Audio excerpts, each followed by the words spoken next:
A couple of days ago, I couldn't cover this because my house was literally burning down. MBT posted this tweet where he posted his TCG player cart where he got the Bellstar engine, some Typhon, some Little Knights, and it was a little expensive. Not gonna lie, it was a little pricey. And that brought up this big, huge discussion. Should Yu-Gi-Oh be expensive? And I'm gonna give you guys the only ever take that should matter, and Yu-Gi-Oh should never be expensive. Yu-Gi-Oh is a game that costs extremely little to upkeep. Like, Yu-Gi-Oh is a game where the only upkeep for Konami is to hire artists and to create cards through, like, you know, just like cutting out like card stock or cardboard or whatever through the printing presses. Like, Yu-Gi-Oh is not an inherently like expensive game to like upkeep in the vein of where, you know, something like golfing or basketball or like whatever, like, you know, like stuff like sports where you constantly do need like new equipment that does cost like a considerable amount, or with like fishing where you have to keep buying like tackle or bait or hooks or whatever, where like the quality can like vary greatly between like the materials.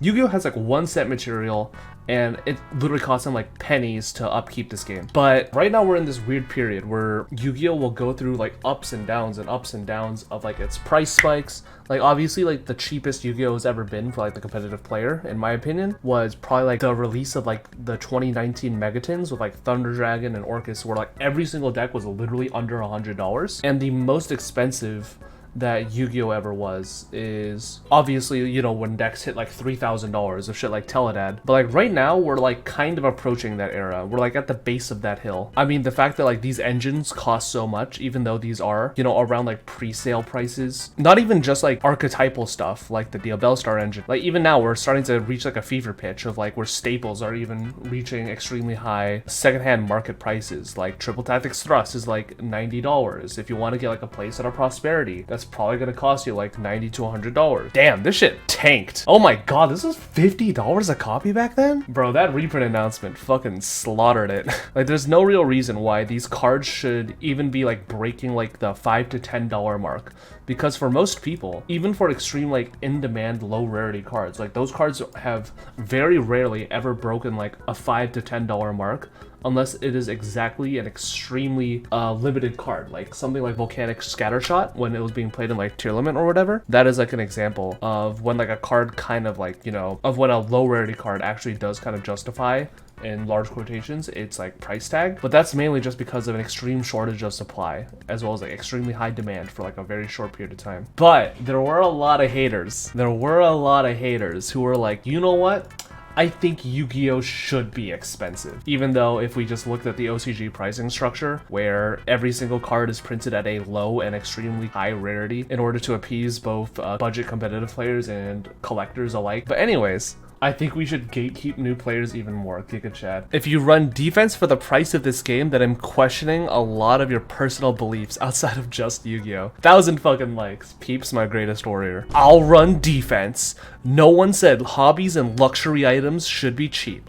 I don't know where people keep getting this notion from. People who think otherwise are living in some fantasy world. Some hobbies are expensive, some are not. It's a good thing they are exactly that, hobbies, and not required to live. First of all, you are a class trader and you should be long live the fucking working class. But I'm a run defense for hobbies. I think that having something in your life that's not, you know, just work, sleeping, or food, having like any semblance of like a social life or ability to go out and like hang out with friends or anything like that, I think that that is a crucial aspect of life. And yes, there are obviously some hobbies that are extremely expensive. Again, like think about like golfing or sports related stuff that requires like constant upkeep. You know, think of like stuff like cars. But to compare like the cost of repairing cars to fucking literal pieces of cardboard that, you know, doesn't have any real cost, inherent cost to like produce for like the company involved, like that, like that's just like a level of delusion that I cannot understand. A fucking Yu-Gi-Oh card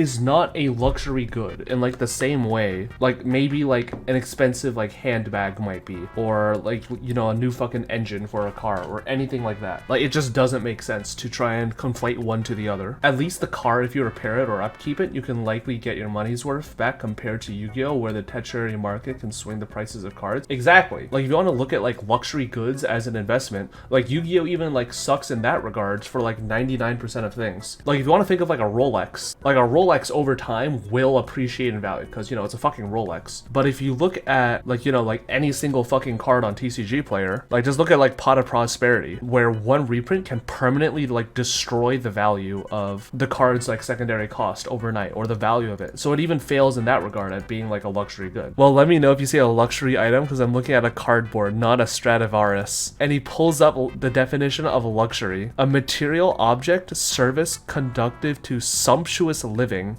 usually a delicacy, elegance, or refinement of living rather than a necessity. Do you know what's a fucking luxury?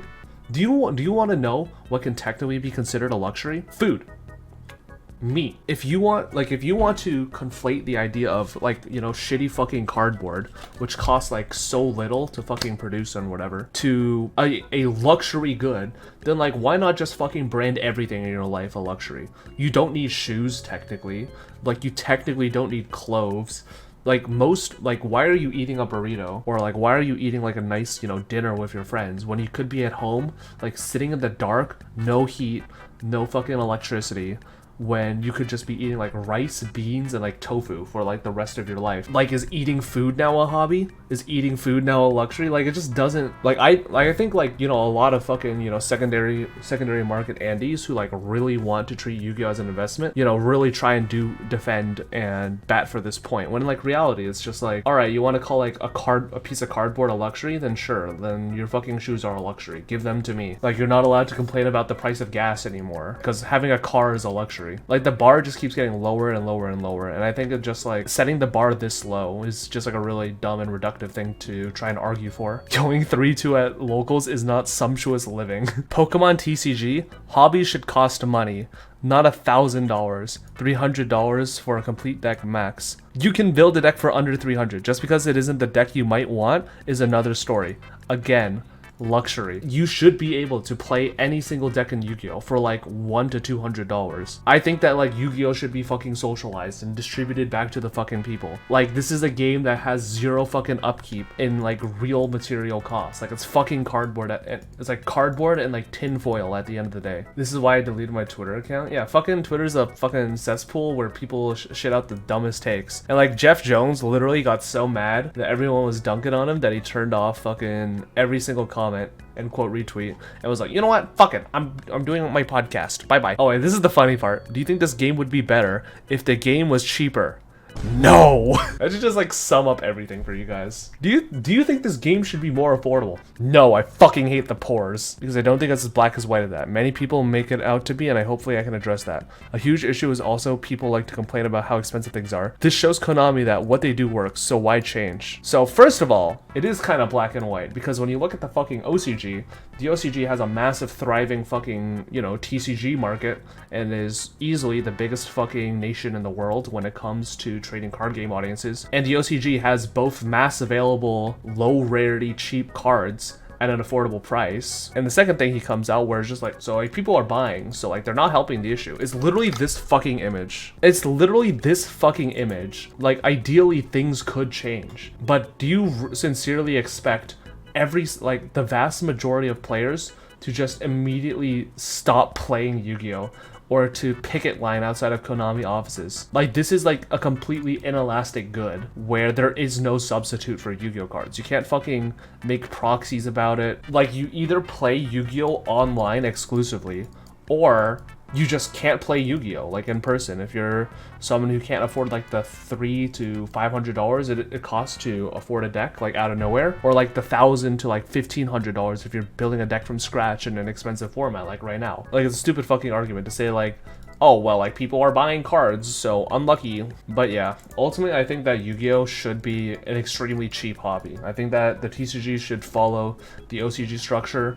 Unfortunately, things don't always work out, and we get milked for the capitalism, and we get milked for capitalistic greed, and I really do hope that the game becomes much more affordable for the average consumer, and people don't have to fucking take out like a second mortgage in order to buy a fucking Rescue Ace deck. But yeah, let me know what you guys think of Yu-Gi-Oh's price in the comment section down below. Do you like it? Do you not like it? And yeah, that's gonna be it for this video.